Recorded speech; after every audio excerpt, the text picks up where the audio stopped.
Muy buenos días, señores estudiantes. Buenos días, doctora. Buenos días.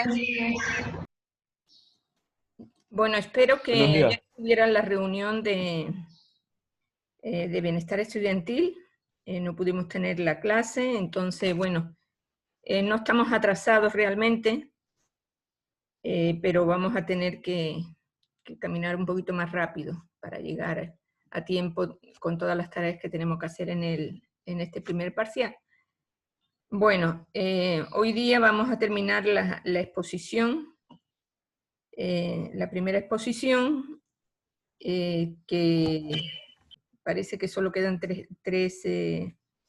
grupos, y el próximo miércoles y jueves tendremos dos talleres para ya comenzar la otra exposición, que es la de medicina tradicional, alternativa y complementaria. Bueno, vamos a terminar esta parte. Por favor, que se prepare el grupo que no expuso el último día, el grupo, parece que tocaba de los afrodescendientes, ¿verdad? Sí, doctora. Ya, muy bien. Entonces, adelante. Sí, comparto pantalla.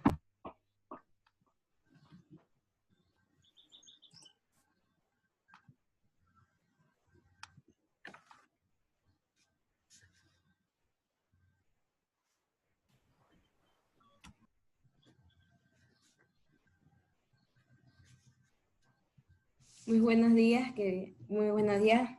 profesora y compañeros. Nosotros somos el grupo denominado Afrodescendiente y los integrantes del grupo son Mayerly Moreira Muñoz, Luis David Mendieta, Israel Aníbal Iturralde Zamora y mi persona Melanie Yelixa Guerrero López. ¿Puedes cambiar la diapositiva? Ya.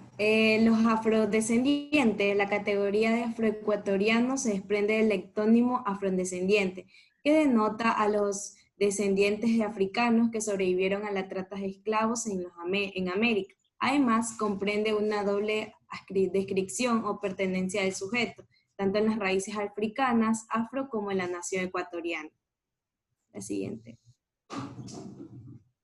La ubicación. El pueblo afroecuatoriano se encuentra ubicado en todas las provincias del país. Originalmente se asentó en Esmeralda, Bambura, Carchi y Loja. Posteriormente, en los años 70, producto de una inmigración, su población habitó en las provincias de Guayas, Pichincha, El Oro, Los Ríos, Manabí y el Oriente. El origen. Los afrodescendientes viven en muchos países del mundo, dispersos en la población local o formando comunidades. La mayor concentración puede encontrarse en América Latina y el Caribe, donde se estima que su número asciende a 150 millones de personas. Tanto el descendiente de los africanos, transportado a las Américas durante la trata transatlántica de los esclavos hace muchas generaciones, como las que se han trasladado más recientemente a esas regiones, a Europa y Asia, e incluso dentro del mismo continente africano.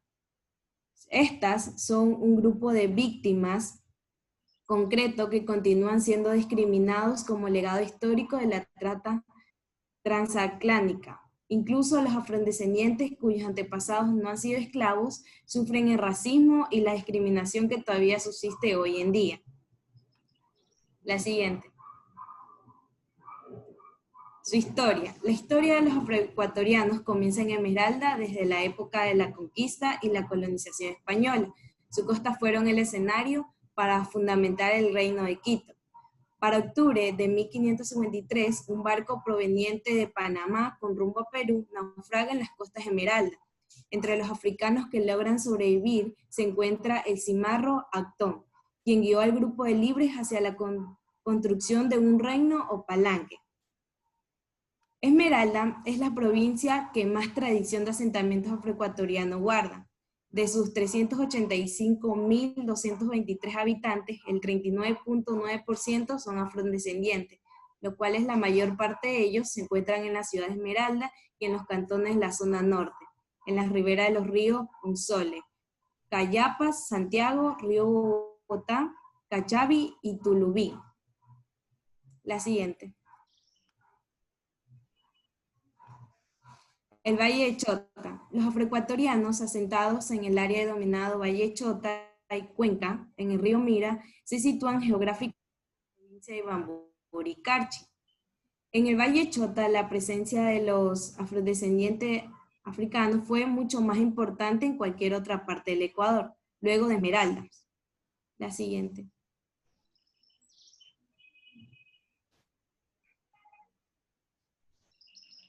Provincia de Pichincha. La presencia de los afrodescendientes Pichincha data de la misma fundación de la ciudad de Quito, con la expedición de Benazacar en 1534. Los esclavos de la calidad de latinos participan tanto en las guerras y conquistas como en las fundaciones de poblados. En la ciudad de Quito, capital del país, la provincia alberga 44.278 afroecuatorianos, la cual corresponde a un 56.3% de la población afro, un 7.33% de todo el país. Esta población cuenta con al sexo es balanceada, donde el 50.4% son hombres y el 49.5% corresponde a mujeres. La Sierra Centro-Sur. Dentro de esta área, la mayor representación se encuentra en la provincia de Azuay, la cual posee más de 7.162 afroecuatorianos, que equivalen al 30% del área sociocultural y se reparten de una manera especial en los cantones de Cuenca. La siguiente. La Amazonía. La área sociocultural de la Amazonía Norte está constituida por afrodescendientes situados en la provincia de Sucumbíos, Orellana y Napo. Se trata de migraciones recientes de afroecuatorianos de Esmeralda y Guayaquil, quienes desde los años 60 comenzaron a llegar dado el auge de la explotación petrolera en la zona. Gran parte de ellos viven en barrios subnormales de la ciudad Nueva de Loja. En total, los afrodescendientes en la provincia de la Amazonía Norte, Sucumbíos, Napo y Oriente, son de 10.884 según el censo en el 2001, lo que representa el 1.8% de todos los afroecuatorianos. Esto se estima que el 56.1% son hombres y el 43.9% son mujeres. En estas provincias, los sucumbíos es la población concentrada en más de cerca de 6.700 personas de afrodescendientes, que equivale al 61.5%, de los cuales en el cantón del Lago Agrio viven más del 58.2%, mientras que en la ciudad de Nueva Loja, en el censo de 2001, se registran 3.036 habitantes afro, lo que confirma que Sucumbíos, más del 45.3% afroecuatorianos viven en zonas urbanas. Gracias. A ver, antes de continuar, yo le quiero decir algo ya general para todos. Cuando ustedes están haciendo una exposición, ustedes no tienen que leer la exposición, ustedes tienen que exponer. Tienen que leer una serie de documentos, interpretarlos y sacar su propia exposición. Y profundizar, porque el censo del 2001 no me vale, o sea, hace 20 años no me vale la población, hay un censo posterior que es el 2010, entonces, por favor, ustedes tienen que profundizar e interpretar y exponer, no leyendo, sino haciendo una exposición sintética de lo que les toca, de la parte que les toca a ustedes. Por favor, eso es importante, porque si no, estamos escuchando y estamos escuchando incluso datos que son obsoletos y que no nos sirven en este momento. Gracias, siga, por favor. Buenos días, yo le voy a hablar sobre la cosmovisión y espiritualidad. Para efectos de esta obra de vida, desde la cosmovisión afro consideramos que la espiritualidad no es una categoría abstracta, suspendida a la vida religiosa. Entendemos por espiritualidad la fuerza del vivir que abunda en todo en cuanto hay y que define la relación en los cosmos como potencia. Referente al ser humano, una espiritualidad vivida desde la cotidianidad supone agudizar al ser. Como potencia en conexión en cosmos, supone abrirse a las fuerzas de la naturaleza que acercarnos en y desde el cosmos. La cosmovisión afro son fuerzas espirituales que gobiernan del mundo, la naturaleza y los asuntos de la humanidad. Lo que colocamos dentro de un juego, el proceso de nuestra obra de conocimiento emerge desde la matriz mística de las comunidades en sentido de las cuales hacen parte.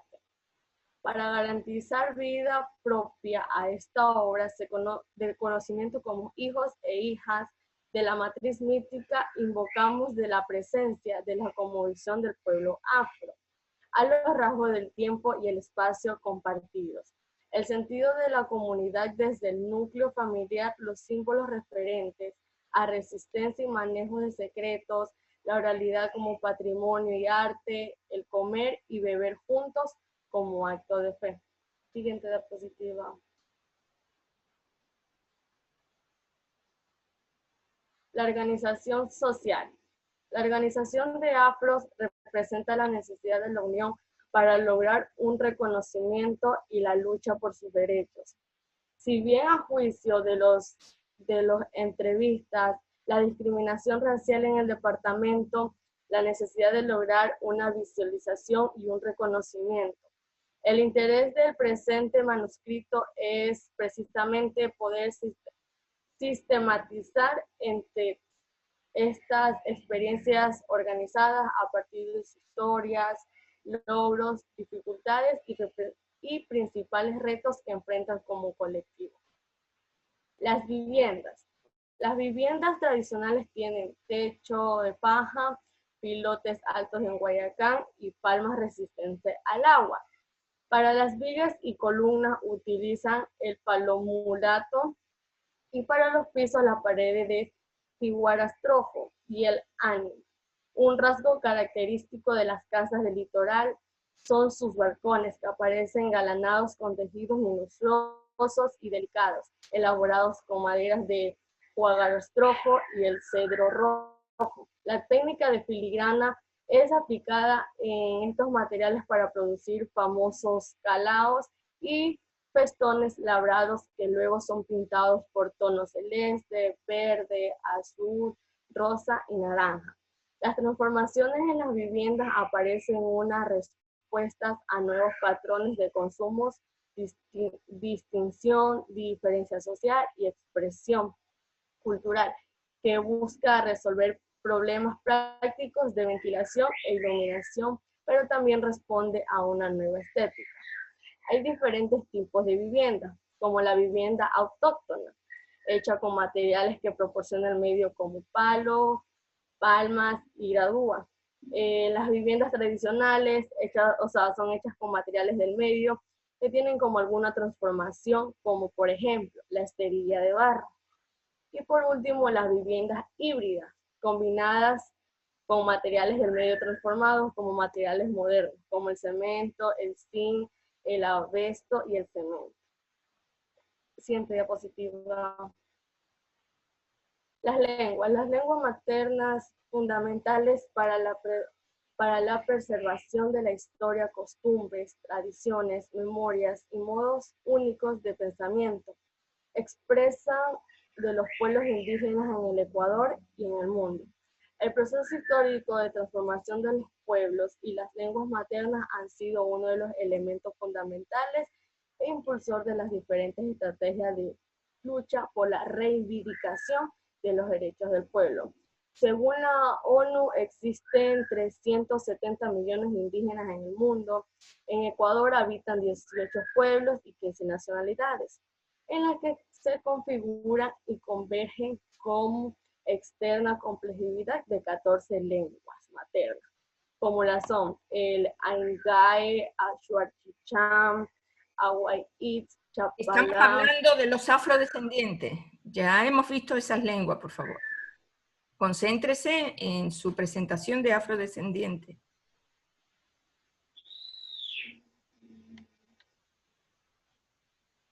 De estas 8 están en riesgo inminente de extinción. La diversidad lingüística se encuentra cada vez amenazada con mayor número. Las lenguas que desaparecen.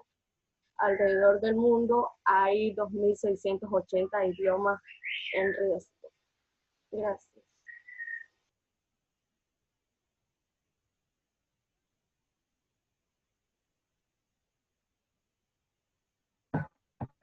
Bueno, yo ahora les voy a hablar, por cierto, acerca de la lengua. Bueno, como es mi compañera, todas son lenguas representando diferentes etnias del país, pero en cuanto a los afroecuatorianos, principalmente su lengua es el español, con algunas variantes con alta disponibilidad relacionada a lenguas africanas, pero principalmente es el español.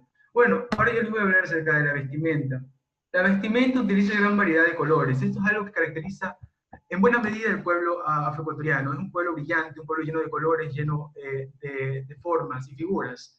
En el caso de las mujeres también suelen usar collares hechos a partir de semillas, aunque toda la zona de la costa también usa conchas debido a la disponibilidad de este material.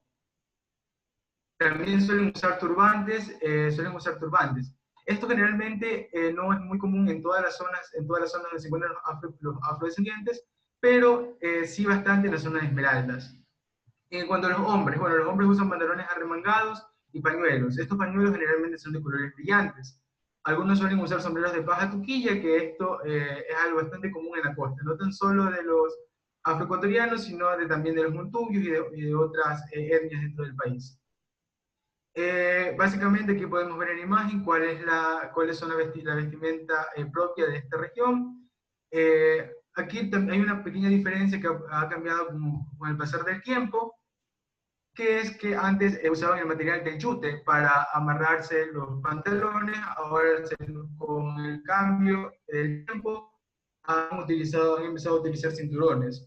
Ahora, en cuanto a los pueblos de la Azuay, la vestimenta de la mujer se caracteriza por una falda prensada larga en forma de las olas del mar y una blusa con cuello. Todo esto hace referencia a la libertad femenina, que esta por cierto es una de las etnias dentro del Ecuador que se siente, donde la mujer se mantiene en un punto bastante libre, y esa es la razón. Bueno, contra las mujeres del Valle del Chota usan grandes faldas pinzadas de bajeros, enaguas, blusas pomposas, y en ocasiones se ponen una botella en la cabeza, que esto especialmente se lo utilizan cuando hacen un baile específicamente de esta región, denominado bomba. Y los hombres usan pantalón negro y camisas, también estos suelen andar descalzos. Bueno, y esto de andar descalzos no es tan solo de ellos, sino de todo el pueblo afroecuatoriano.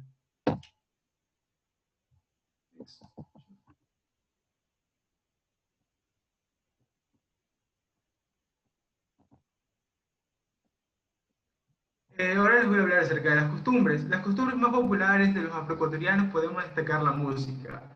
Esta música está caracterizada por varios instrumentos de influencia africana, como podemos encontrar a los que son los tambores y la marimba. En Esmeralda, la marimba es el instrumento y el ritmo típico, un instrumento muy alegre y movido de esta provincia y de toda la costa ecuatoriana, donde se encuentra claramente esta etnia. La marimba es un instrumento que da nombre a este género musical. Guarda una notable similitud con el xilófono o los baladones africanos. Este está hecho a partir de piezas de madera de diferente tamaño que producen un sonido particular y diferente. En cuanto al Valle del Chota, la bomba se baila con una botella en la cabeza. Es alegre y canticiosa. Su sensualidad está en los movimientos de la cadera de la mujer. Que por cierto, esto también es algo bastante común con esta etnia. Obviamente, no todas las mujeres tienen este tipo de cuerpo, pero en términos generales sí, y se sienten bastante cómodas con esto. Otro dato curioso es acerca del chihualo, que nace justamente con los afroecuatorianos. Ellos lo traen a lo que es el país. Esto se caracteriza porque lo realizan cuando muere un niño. Con el tiempo esto se fue extendiendo no tan solo a las zonas donde habitaban los afroecuatorianos, sino también al resto de zonas como Manabí, que por ejemplo nosotros hacemos chihualos, especialmente en la época de Navidad. Pero hay que recordar que es extendido a partir de las culturas africanas. No nos olvidemos que ellos llegaron como esclavos que naufragaron. Ahora por último las fiestas. Primero tenemos que recordar que los afroecuatorianos son una nacionalidad altamente católica. De hecho, en cuanto a las etnias, dentro de las etnias minoritarias del país, son de las más católicas que hay. Estos podemos encontrar fiestas religiosas como Navidad, Semana Santa, Fieles Difuntos, y los días de algunos santos populares, San Antonio, Santa Margarita, San Francisco, entre otros. La Virgen del Carmen también juega un papel fundamental, ya que es una Virgen con bastante devotos en esta zona, igual la Virgen de la Merced, la Virgen de las Lajas, y otros patrones que representan a cada capilla de las capitales o de las regiones o de los pueblos de los que se hablan. También, por supuesto, tienen sus fiestas cívicas, que se las realizan para la contabilización de esmeraldas o para algunas fiestas internas de cada pueblo. Ahora mi compañero Luis le va a hablar más acerca de la gastronomía y otras cosas importantes relacionadas a este pueblo.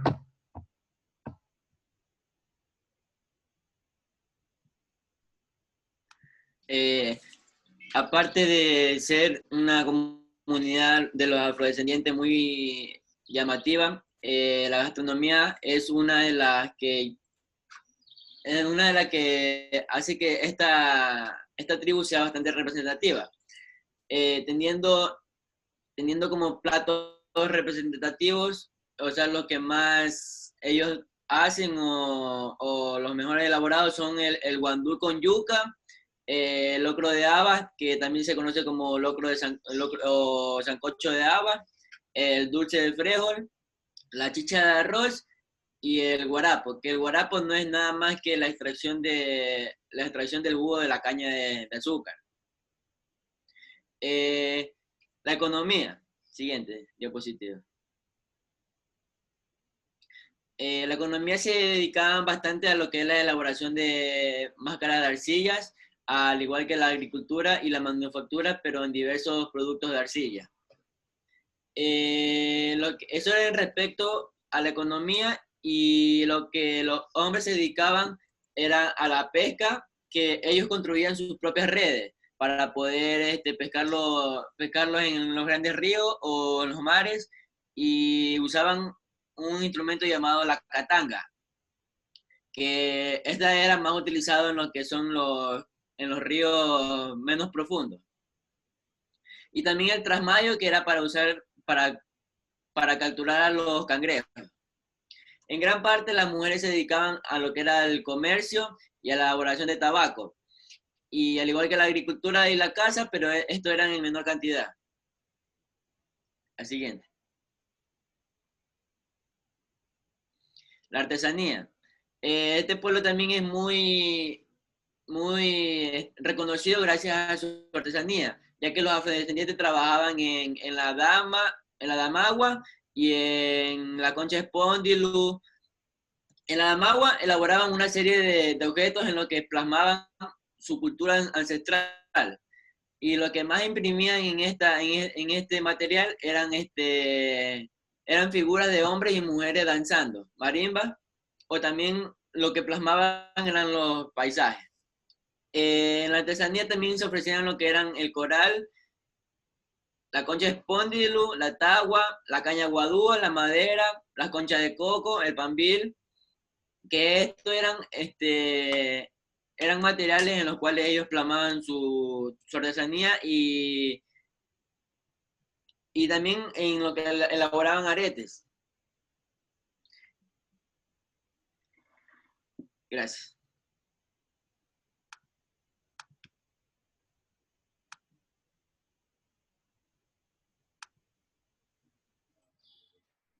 Gracias, ya voy a dejar de compartir. Siguiente.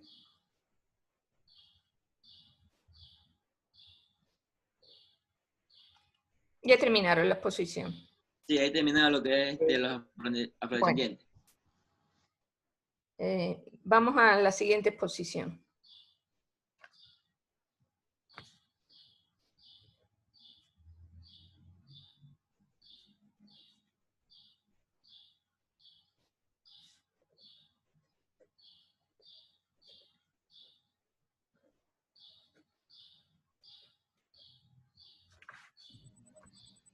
Bueno, buenos días. El tema que vamos a tratar son los montubios. El está integrado por Valdivieso Ingrid, Rojas Stephanie, Lorda Maris y Tumbaco Daniel. Bueno,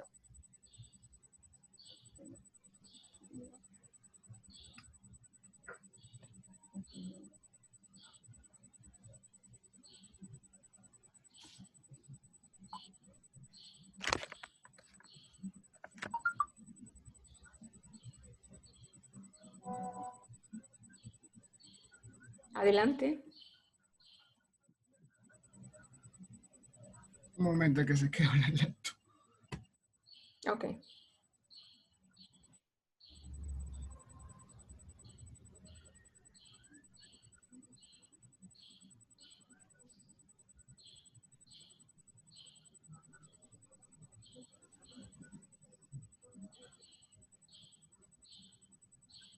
Bueno, los montubios. Estos se destacan por ser un pueblo campesino y sencillo, trabajador, amante del campo y de las propias actividades agrícolas que ellos realizan. Un elevado sentido regionalista y una identidad cultural propia. Ellos se sienten orgullosos de su origen étnico. Su principal instrumento de trabajo es el machete, el cual siempre mantienen en el cinto y se utilizan en labores agrícolas diarias. Lo utilizan para cortar, abrirse paso en el camino o para defenderse. Los montubios tienen fama de ser excelentes jinetes, tanto así que el rodeo es su principal entretenimiento y festividad. El caballo y la camioneta son sus principales instrumentos de trabajo y transporte.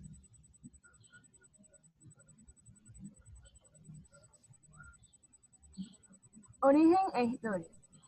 Su origen se sitúa en la colonia luego de la conquista española del Ecuador, por el cruce de indígenas, blancos y negros africanos de esclavos. El pueblo montubio ha sido protagonista de la historia del Ecuador desde la Guerra de Independencia hasta la actualidad. Su crecimiento y desarrollo como pueblo ocurrió entre los siglos XVII y XVIII, cuando obtuvieron su fisonomía e identidad tan distintiva. Durante el siglo XIX, los montubios fueron protagonizados de la historia ecuatoriana, desde la Guerra de Independencia, luchando al lado de realistas y patriotas, hasta las montoneras y milicias de las guerras posteriores. Debido a su bravura y determinación, los montubios fueron reclutados por igual, porque eran conservadores y liberales para luchar por sus ideales y por el poder.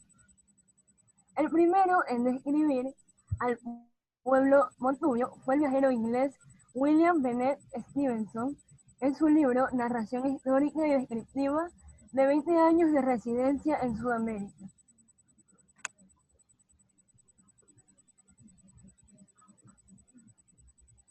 La ubicación. Los integrantes del pueblo montubio se encuentran distribuidos a lo largo del litoral costero del Ecuador, es decir, están distribuidos por el Guayas, los ríos, el Oro y Manabí. Pero también están en otras zonas como Santa Elena, Esmeraldas, Galápagos. Los montubios, en ellos se hicieron un censo en el 2010, es decir, que en esta época los montubios tuvieron el 7.4% de la población del Ecuador, ya que estos se autodefinieron como montubios. Y los montubios actualmente son el segundo grupo de población más grande del país, por detrás de los mestizos. En Manabí hay un 19.2%, en Guayas un 11.3%, en los ríos un 35.1% y en Santa Elena un 4.9%.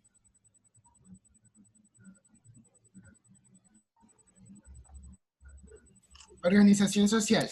La familia montubia constituye una entidad prieta, aislada o casi aislada, que sigue sus propios destinos sin vincularlos a los de los otros grupos familiares, y que normalmente se representa por el progenitor masculino más viejo, casi nunca por los colaterales. Los montubios son personas bromistas, sencillas, generosas, que en su día a día mezclan lo moderno, pero mantienen esas viejas costumbres. No obstante ello, o quizá por lo mismo, las uniones son más duraderas, y originándose en la atracción sexual amorosa, se van llenando de contenido económico, mutua convivencia, ayuda mutua, previsión de bienes a lo largo de la vida, y no terminan sino con esto. Cosmovisión y espiritualidad. Se define al pueblo montubio como un conjunto de hombres y mujeres, para los cuales el honor y la palabra empeñada están escritas sobre tierra, además de poseer un espíritu aventurero en el amor, en la búsqueda de la justicia y con su propia cosmovisión. Esta mayoría de Montubio profesan la religión católica. Y también el pueblo montubio corresponde a un colectivo de mujeres y hombres con una personalidad definida, con costumbres y creencias bien marcadas.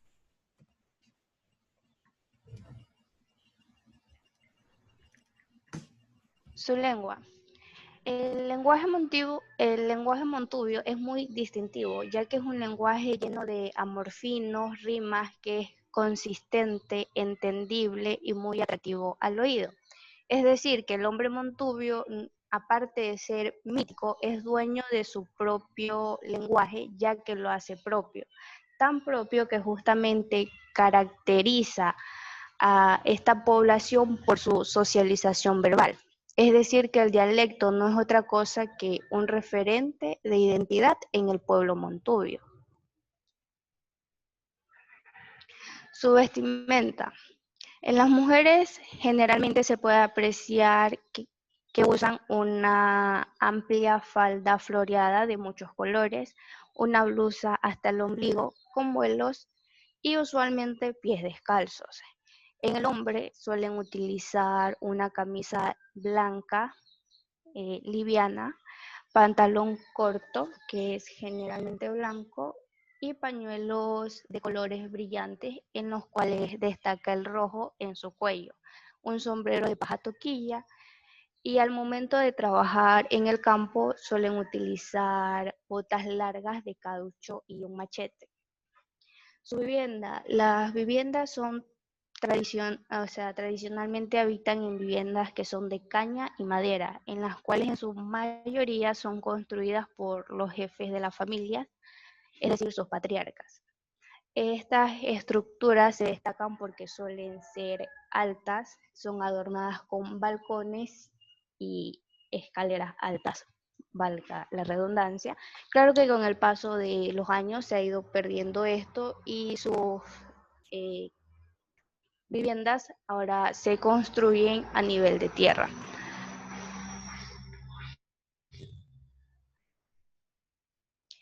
En las artesanías del pueblo montubio se destacan que son de gamuza, paja toquilla, plástico o caucho.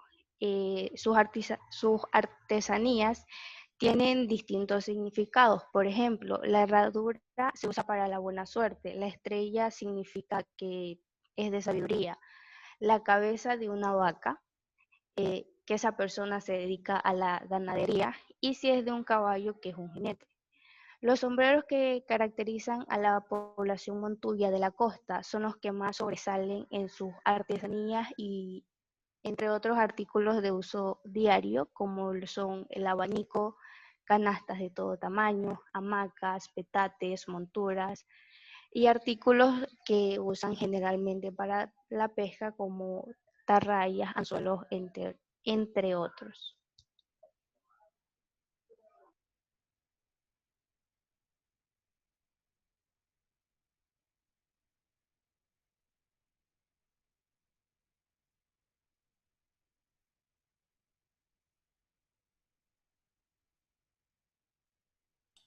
Siguiente, por favor.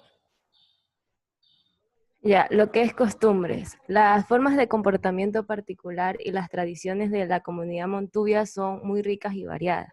Se transmite de generación en generación y forman parte de lo que es el patrimonio cultural del Ecuador. Dentro de ellos se encuentra lo que es los idiomas, vestimentas, músicas, lo que son las amables y hospitalarios. En lo que es gastronomía, la comida montubia es sumamente deliciosa. La mayoría de sus platos llevan lo que es el verde, o sea, el plátano, la yuca y el pescado, elementos que se encuentran al alcance de lo que es su geografía. Tenemos así lo que es la elaboración de sancochos, que esto de aquí es como una especie de sopa caliente de diferentes ingredientes marinos, lo que es el majado, y de igual tiene mucha variedad de platos. En lo que es la economía, el aporte del pueblo montubio al desarrollo económico y social del país y al enriquecimiento cultural del Ecuador ha sido significativo, al punto desde que en el año 2008 los montubios fueron reconocidos en la Constitución de la República como un grupo etnio en el cultural del Estado ecuatoriano. La agricultura es su principal actividad económica, además de la pesca de ríos y lo que son trabajos en hacienda. El objetivo principal de los montubios es llegar a crear mejoras en su producción y aumentar para así abrir o hacer aperturas de nuevos mercados. En lo que son las fiestas, el rodeo montubio es una de las fiestas más representativas de este grupo humano, mismo que se organiza en conmemoración a lo que es el Día de la Raza. El personaje principal es el montubio, hombre campesino que demuestra sus dotes de buen jinete y de atributos masculinos. El caballo chúcaro, que este es el que acompaña al montubio para el evento principal, y la presencia de la mujer que deleita la vista de cualquier hombre, pues la montubia es sumamente hermosa, de una belleza física y espiritual que enamora a cualquier hombre. La mujer no solo participa en lo que es el concurso de la criolla bonita, sino que también recibe y da lo que son amorfinos, que esto de aquí es una tradición oral de los montubios, que sirve para acotejar a la mujer y hacerla sonrojar con toda la altura y el debido respeto que una mujer merece. Gracias.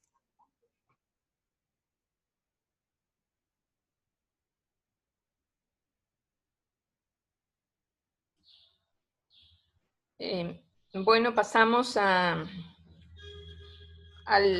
siguiente grupo, Cultura, Pueblo, Manta Huancavilca.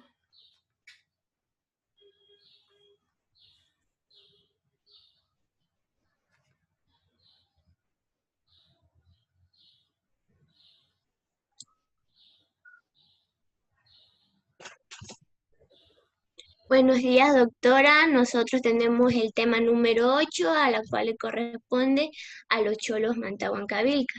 Está integrado por Caicedo Castro Allison, Zambrano Caballero Simey y quien les habla.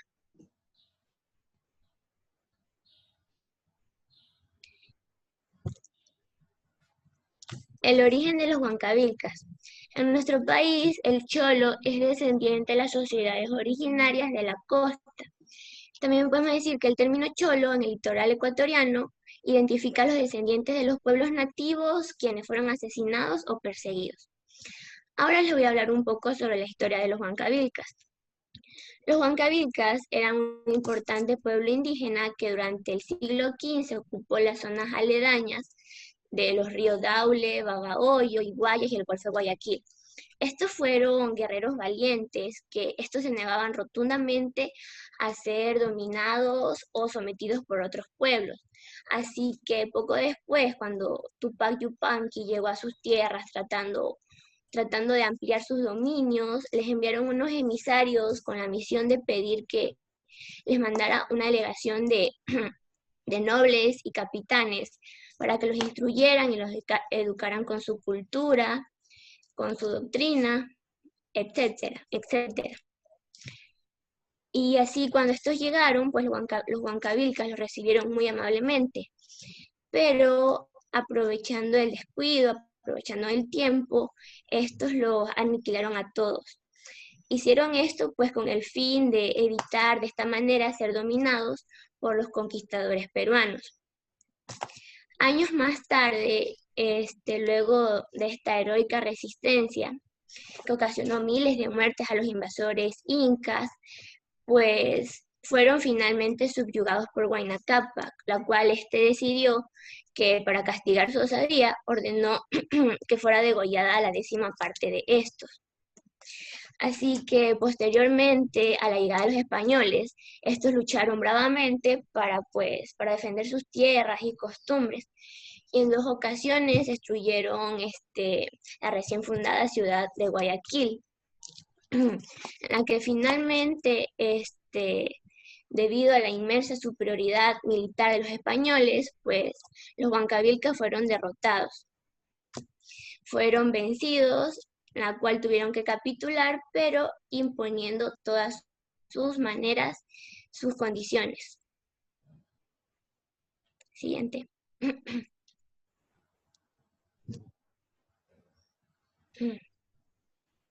La ubicación de los huancavilcas. Pues los huancavilcas, ya como sabemos, fueron una cultura de la región litoral del Ecuador que se extendía desde la isla Puna, cerca a Guayaquil, hasta tierra adentro, hacia el sur de la provincia del Guayas. Y su población, según las estimaciones actuales del CODEMPE, hay aproximadamente 100.000 habitantes.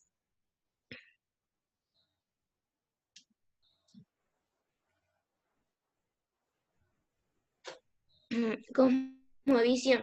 Como todos sabemos, la cosmovisión es el conjunto, pues, de opiniones, creencias que tiene una cultura o una persona o una época. Así que la de los huancavilcas eran que rendían cultos a distintos animales que eran venerados, que eran sagrados, como la serpiente, el jaguar, el venado, el lagarto y la zarigüeya. Aparte, también adoraban de forma especial a una diosa llamada Umiña, la cual tomaba forma de una esmeralda. También dice que a lo largo de la costa ecuatoriana el cholo es identificado como pescador, y en esta actividad ha creado su economía y su cultura. Y también los más destacados, que eran como sus fiestas sincréticas, como la de San Pablo y San Pedro, en la que también ha fortalecido sus familias. Gracias. Bueno, buenos días doctora, buenos días compañeros. Yo voy a hablarles acerca de la espiritualidad del pueblo cholo. Actualmente predominan lo que son las creencias cristianas. Ellos tenían como ritual en los entierros hacer vasijas grandes llamadas funerarias en posición prenatal. ¿Por qué se las llamaba así? Porque tenían semejanza a lo que era el feto materno. También estas muchas veces se encontraban enrolladas con otras ollas, lo cual se denominaban funerarias de chimenea. También tenían como ritual religioso extraerse los dientes incisos a edad temprana, que esto era considerado como un sacrificio al dios del sol.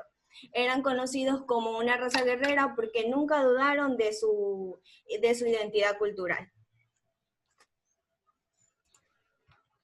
Lo que es la organización social, el pueblo se basaba principalmente en pequeños asentamientos, por agrupaciones, bandas y por parentesco. Es por tal motivo que no se desarrolló su criterio urbano en las épocas precolombinas. En estos asentamientos existían lo que eran las jefaturas que integraban a los comerciantes, navegantes, pescadores, entre otros.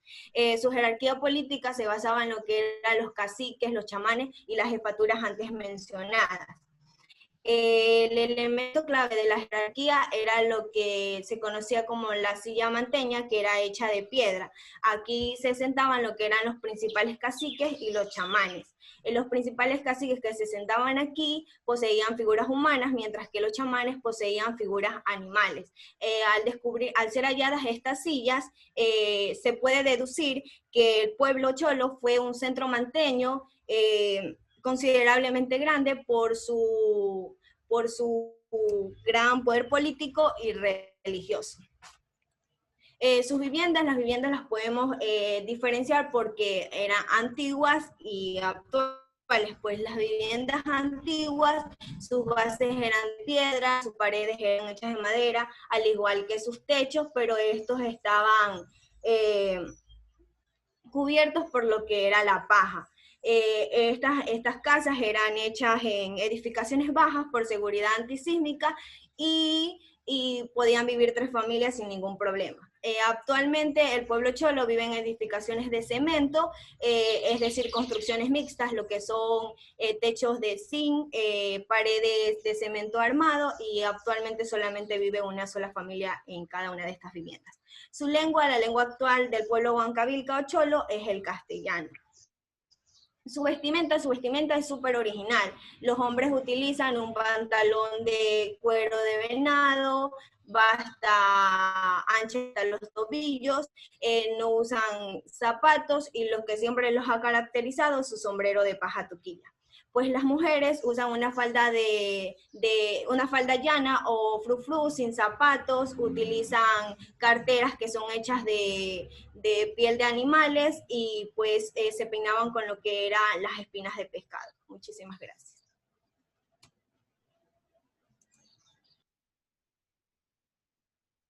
Bueno, ahora yo les voy a hablar sobre las costumbres. En este pueblo se practicaba la medicina natural y la medicina alopática. La medicina natural era ejercida por parteras, que también se les llamaba comadronas, las cuales ayudaban a las mujeres en su labor de parto. Por otro lado también teníamos a los curanderos, que eran personas mayores, las cuales curaban mediante sus poderes espirituales y sus conocimientos medicinales. Podría ser un ejemplo el laurel, que ayudaba a la gripe, la hierbabuena ayudaba a los cólicos, el yanté ayudaba a la inflamación.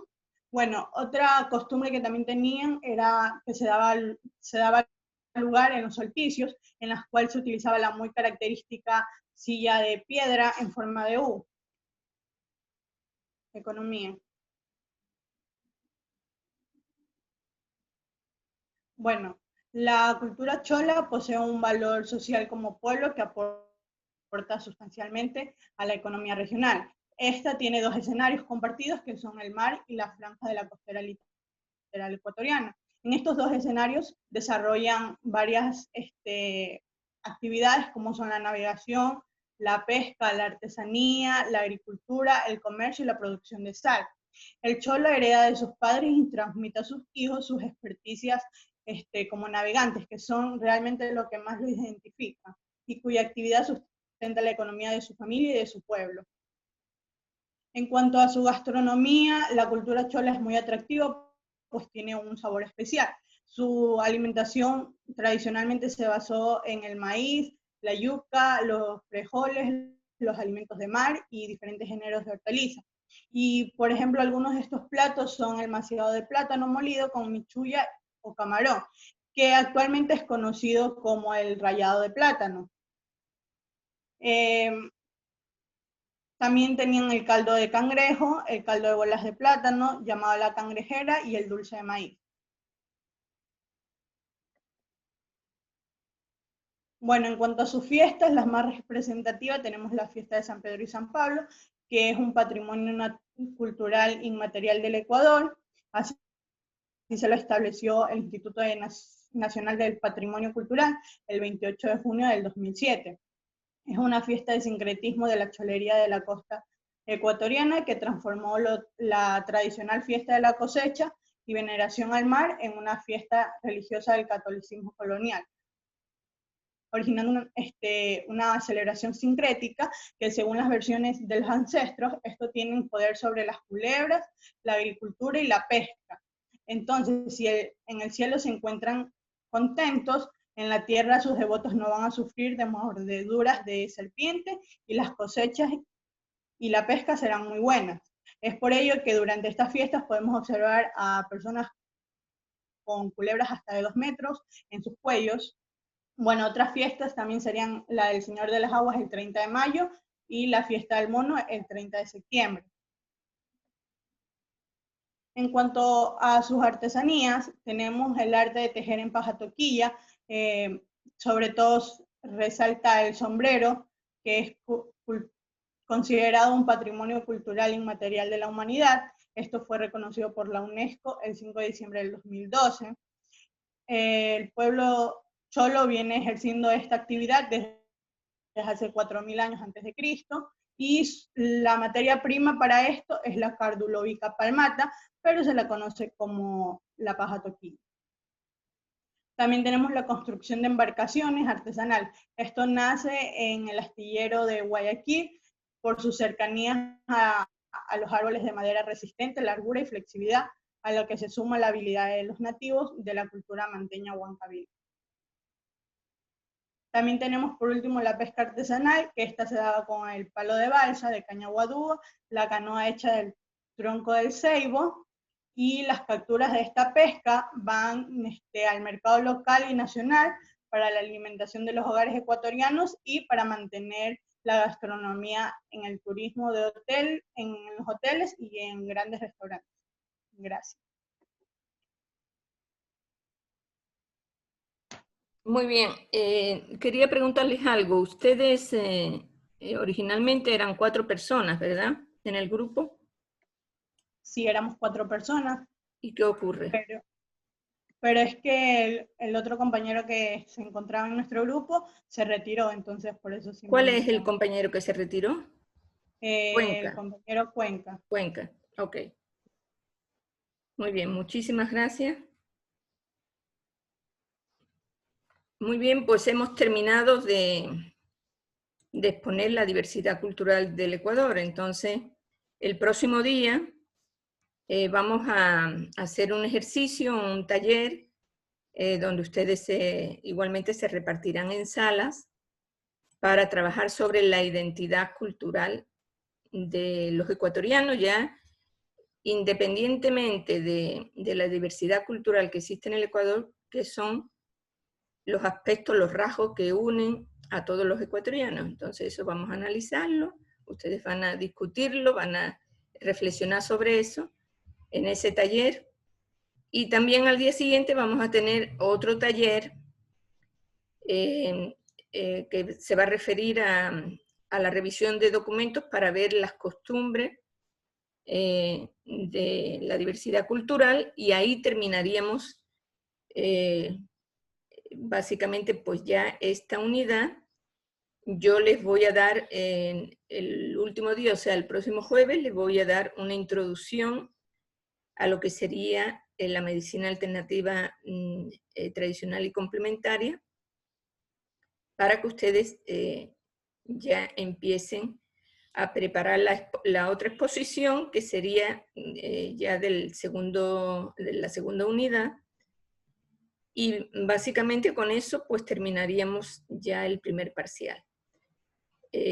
Bueno, haciendo algunas, creo que queda una tarea más, sería de la segunda unidad. Entonces, señores, estamos bien, vamos bien con el tiempo. Comenzaríamos esos 2 talleres que tenemos que hacer pues la próxima semana, y yo les iré mandando a su aula virtual los talleres como tal, como deber, porque de todas maneras el trabajo que ustedes hagan en clase tienen que subirlo al aula para yo poderles calificar, o sea, les mandaré los 2 talleres para que ustedes ya sepan lo que tienen que hacer la próxima semana, pero no hagan nada de antemano, sino que trabajaremos en clase. Muy bien, hoy día ya hemos terminado, entonces, de mi parte, que tengan un feliz fin de semana y nos veríamos el próximo miércoles. ¿Alguna pregunta? Muchas gracias, doctora. Okay. Gracias, doctora. Muy Gracias. bien. Gracias, doctora. Gracias. Buen día. Gracias, doctora.